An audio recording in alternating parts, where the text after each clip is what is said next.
चलिए जानते हैं छत्तीसगढ़ की 25 बड़ी खबरों को सिर्फ 10 मिनट में। लेकिन उससे पहले वीडियो को लाइक और चैनल को सब्सक्राइब जरूर करें।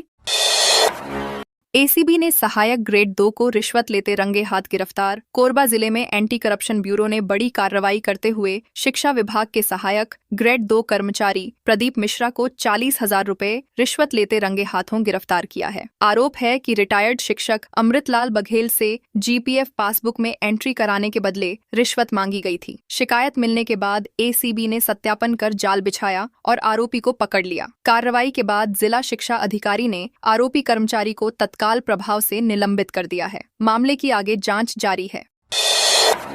बीजेपी विधायक कौशिक ने कांग्रेसियों को दी गाली। बिलासपुर जिले के बिल्हा विधानसभा क्षेत्र के ग्राम गोढ़ी में आयोजित सुशासन तिहार कार्यक्रम विवादों में आ गया। कार्यक्रम के दौरान भाजपा विधायक धर्मलाल कौशिक और कांग्रेस नेता राजेंद्र शुक्ला के बीच मंच पर तीखी बहस हो गई। इसी दौरान कांग्रेस कार्यकर्ताओं ने चोर चोर के नारे लगाने शुरू कर दिए, जिससे माहौल गर्मा गया। आरोप है कि नारों से नाराज विधायक ने भी आपा खोते हुए कांग्रेस कार्यकर्ताओं के खिलाफ आपत्तिजनक शब्दों का इस्तेमाल किया। घटना के बाद कुछ समय के लिए तनाव की स्थिति बनी रही। पूरे घटनाक्रम का वीडियो सोशल मीडिया पर तेजी से वायरल हो रहा है।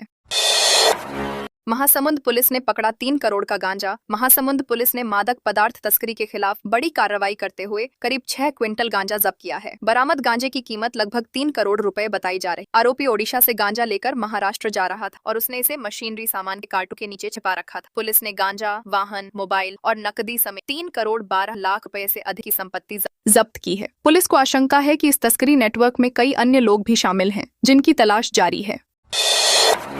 कल्पवृक्ष रिसोर्ट में कथित अवैध कैसीनो पर छापा। रायपुर के कोलार क्षेत्र स्थित कल्पवृक्ष रिसोर्ट में पुलिस और प्रशासन की संयुक्त टीम ने छापेमारी कर कथित अवैध कैसीनो संचालन का खुलासा किया है। अधिकारियों को सूचना मिली थी कि रिसोर्ट के भीतर संचालित क्लब में बिना अनुमति के हाई प्रोफाइल जुआ गतिविधियां चल रही हैं। छापे के दौरान पोकर और रमी जैसे खेलों के लिए विशेष टेबलें, ताश की गड्डियां और अन्य सामग्री बरामद की गई। पुलिस ने संचालकों को नोटिस जारी कर पूछताछ के लिए बुलाया है। साथ ही संबंधित दस्तावेजों की जांच भी शुरू कर दी गई है।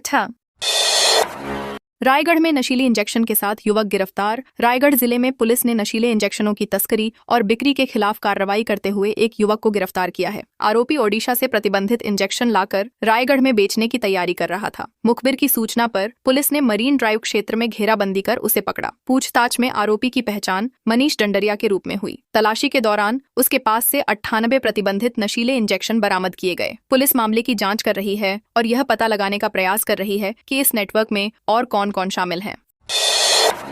फूड विभाग की रेड, 105 किलो सड़े फल किए नष्ट। रायपुर में खाद्य एवं औषधि प्रशासन ने गर्मी के मौसम में बिक रहे फलों की गुणवत्ता जांचने के लिए विशेष अभियान चलाया। 3 दिनों तक चले अभियान में 52 फल, दुकानों और फर्मों का निरीक्षण किया गया। जांच के दौरान 105 किलो सड़े आम, 10 किलो अंगूर और 7 दर्जन खराब केले पाए गए, जिन्हें मौके पर ही नष्ट कराया गया। अधिकारियों ने दुकानदारों को साफ सफाई और सुरक्षित भंडारण के निर्देश दिए। विभाग का कहना है कि उपभोक्ताओं के स्वास्थ्य से समझौता करने वालों के खिलाफ आगे भी सख्त कार्रवाई जारी रहेगी। बीजेपी एमएलए की शादी पर कांग्रेस में फूट। मुख्यमंत्री कन्या विवाह योजना के तहत भाजपा विधायक दीपेश साहू की प्रस्तावित शादी को लेकर कांग्रेस के भीतर अलग अलग प्रतिक्रियाएं सामने आई हैं। प्रदेश कांग्रेस अध्यक्ष दीपक बैज ने योजना की पात्रता को लेकर सवाल उठाते हुए कहा कि यह योजना आर्थिक रूप से कमजोर और बीपीएल परिवारों के लिए बनाई गई है। वहीं कांग्रेस नेता दीप्ति दुबे ने सोशल मीडिया पर विधायक के फैसले की सराहना की है। इस मुद्दे पर कांग्रेस के भीतर मतभेद खुलकर सामने आ गए हैं। अब राजनीतिक गलियारों में इस मामले को लेकर चर्चा तेज हो गई है। केसीसी बनवाने का झांसा देकर 9 लाख ठगे। सूरजपुर जिले की प्रेमनगर पुलिस ने किसान क्रेडिट कार्ड बनवाने के नाम पर 9.95 लाख रुपए की धोखाधड़ी करने वाले आरोपी को गिरफ्तार किया है। आरोपी लंबे समय से फरार चल रहा था और लगातार अपने ठिकाने बदल रहा था। शिकायत के अनुसार उसने किसान को केसीसी और लोन दिलाने का झांसा देकर बैंक खाते से बड़ी राशि निकलवा ली। बाद में पीड़ित को केवल 1 लाख रुपए देकर गुमराह किया गया। जांच के दौरान आरोप सही पाए जाने पर पुलिस ने आरोपी को गिरफ्तार कर आगे की कार्रवाई शुरू कर दी है। नगरीय निकाय चुनाव को लेकर पुलिस अलर्ट। राजनांदगांव पुलिस आगामी नगरीय निकाय चुनाव को शांतिपूर्ण और निष्पक्ष तरीके से संपन्न कराने के लिए पूरी तरह सतर्क है। नगर पंचायत घुमका में होने वाले मतदान से पहले पुलिस अधीक्षक अंकिता शर्मा ने क्षेत्र का दौरा कर सुरक्षा व्यवस्थाओं का जायजा लिया। उन्होंने मतदान केंद्रों की स्थिति, मूलभूत सुविधाओं और सुरक्षा इंतजामों की समीक्षा की। संवेदनशील और अति संवेदनशील केंद्रों के लिए विशेष रणनीति तैयार करने के निर्देश भी दिए गए हैं। पुलिस प्रशासन का कहना है कि मतदान के दौरान कानून व्यवस्था बनाए रखने के लिए पर्याप्त बल तैनात रहेगा।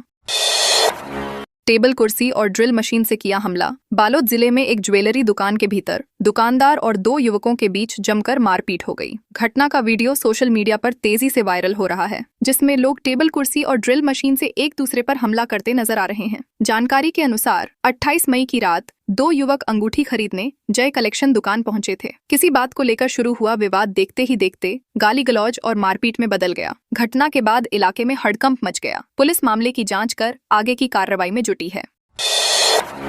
गरीबों का सड़ा चना सड़क किनारे मिला। रामानुजगंज सनावल मुख्य मार्ग पर बड़ी मात्रा में सड़ा हुआ चना सड़क किनारे मिलने से हड़कंप मच गया है। स्थानीय लोगों का दावा है कि यह वही चना है जिसे उचित मूल्य दुकानों के माध्यम से गरीबों में वितरित किया जाना था। ग्रामीणों ने आरोप लगाया कि समय पर वितरण नहीं होने से चना खराब हो गया और जिम्मेदारों ने अपनी लापरवाही छिपाने के लिए उसे सड़क किनारे फेंक दिया। घटना के बाद लोगों में नाराजगी है और मामले की जांच की मांग की जा रही है। प्रशासन से दोषियों पर कार्रवाई की मांग भी उठने लगी है।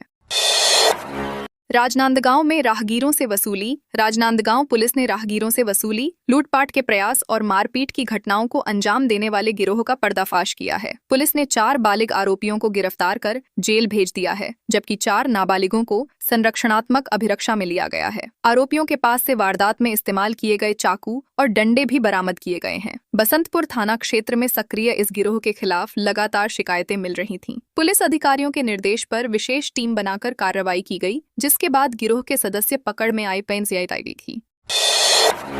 स्वामी आत्मानंद स्कूलों की संविदा भर्ती पर रोक। लोक शिक्षण संचालनालय ने स्वामी आत्मानंद उत्कृष्ट अंग्रेजी माध्यम स्कूलों में चल रही संविदा भर्ती प्रक्रिया को तत्काल प्रभाव से रोक दिया है। अब शिक्षकों और गैर शैक्षणिक कर्मचारियों की भर्ती जिला स्तर पर नहीं होगी। इसके स्थान पर पूरे प्रदेश के लिए एक केंद्रीयकृत परीक्षा आयोजित की जाएगी। परीक्षा के बाद तैयार मेरिट सूची के आधार पर नियुक्तियां दी जाएंगी। इस संबंध में सभी कलेक्टरों, जिला शिक्षा अधिकारियों और विद्यालय समिति के अध्यक्षों को निर्देश जारी कर दिए गए हैं। विभाग का कहना है कि नई व्यवस्था से भर्ती प्रक्रिया अधिक पारदर्शी और एकरूप बनेगी।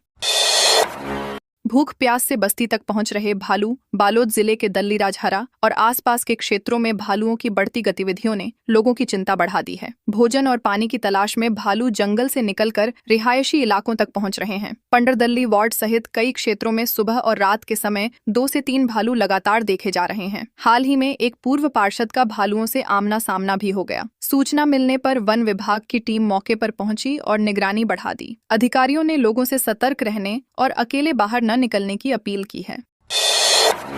स्काईवॉक की रफ्तार सुस्त, सुरक्षा पर भी सवाल। शहर के महत्वाकांक्षी जी रोड स्काईवॉक प्रोजेक्ट का निर्माण कार्य तय समय से काफी पीछे चल रहा है। मार्च 2026 तक पूरा होने का लक्ष्य था, लेकिन मौजूदा स्थिति को देखते हुए इसमें और देरी की आशंका जताई जा रही है। हाल ही में तेज आंधी के दौरान स्काईवॉक की पॉलीकार्बोनेट शीट नीचे गिरने से अफरा तफरी मच गई थी। निर्माण स्थल पर लोहे के एंगल, सीढ़ियां और अन्य सामग्री खुले में पड़ी होने से सुरक्षा को लेकर भी सवाल उठ रहे हैं। स्थानीय लोगों ने मानसून से पहले आवश्यक सुरक्षा उपाय करने की मांग की है। चंद लोगों ने शुरू किया चालीसा पाठ। रायपुर की चौबे कॉलोनी स्थित चिंताहरण हनुमान मंदिर में जून 2022 में शुरू हुआ सामूहिक हनुमान चालीसा पाठ अब एक बड़ी धार्मिक परंपरा बन चुका है। हर मंगलवार को आयोजित होने वाला यह आयोजन 2 जून को अपने 4थे वर्ष में प्रवेश करेगा। इस अवसर पर मंदिर परिसर में शोभा यात्रा, भजन संध्या, 56 भोग और भंडारे सहित कई धार्मिक कार्यक्रम आयोजित किए जाएंगे। राम दरबार, बाहुबली हनुमान और वानर सेना की आकर्षक झांकियां भी निकाली जाएंगी। आयोजकों के अनुसार बड़ी संख्या में श्रद्धालुओं के शामिल होने की संभावना है टिका है।